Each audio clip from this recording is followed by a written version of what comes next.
ለማንኛውም እንግዲህ ከኢትዮጵያ ወደ የመን ገብቻለሁ።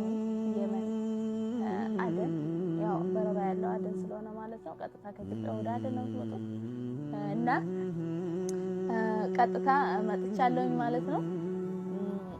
እንግዲህ እንደምታዩት ከሰና ስመጣ የሀገር ኮተት ሰብስቤ ፍዳይን ስላየሁኝ በአሁኑ ስመጣ ልጆችንና ይችላል ሻንጣ ጥልጥል በቃ እንጂ ምንም እንትን የሌለበት በቃ መኪና ባስ ላይ እንዴ ይጭኑላችኋል። በቃ ምንም ግልግል ደረጃ ማውጣቱ ደረጃ ማውረዱ ምን ማለቱ ሰው መሰብሰቡ ያው ራሱ ደረጃ ማውጣቱ ደረጃ ማውረዱ አሁን ይችል በቃ ነገርኳቸው ተለው ወርደው ተቀበሉ ይላኩልኝ ያመጣል ያኛው የሚወስድልኝ ሰው ደውዬ በገንዘብ ነው ያስወረድኩት ማለት ነው።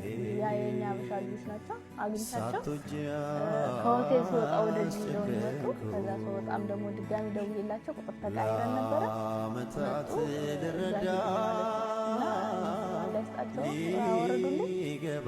ከዛ ሲሄድ ማለት ነው ከኢትዮጵያ ከ50 ሺህ በላይ ነው ያወጣሁት ማለት ነው።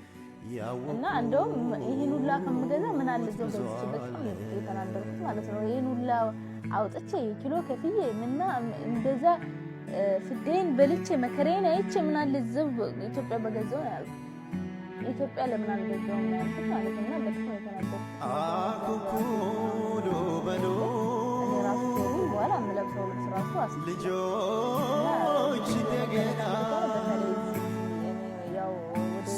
ዙሪያዬ ጨልሟል እንደምትፈልጉት አይነት ልብስ ወይ ፋሽን ያለበት ሊሆን ይችላል ወይ በቃ መልበስ የሚደብራችሁ ቆንጆ ያላችሁንም ኢትዮጵያ ይደብራችሁ ይችላል። በልቤ ላይ ተዘዘው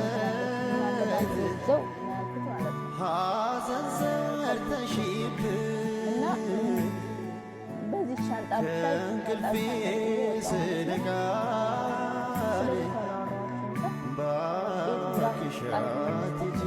እዚህ ማራ ላይ ተከራይተው የሚኖሩ ረጅም ዓመት ቆዩ ስላችሁ እዚህ ይዘው ሀገር ሰዎች ናቸው። ግን እዚህ ማራ ላይ ሰኔ 30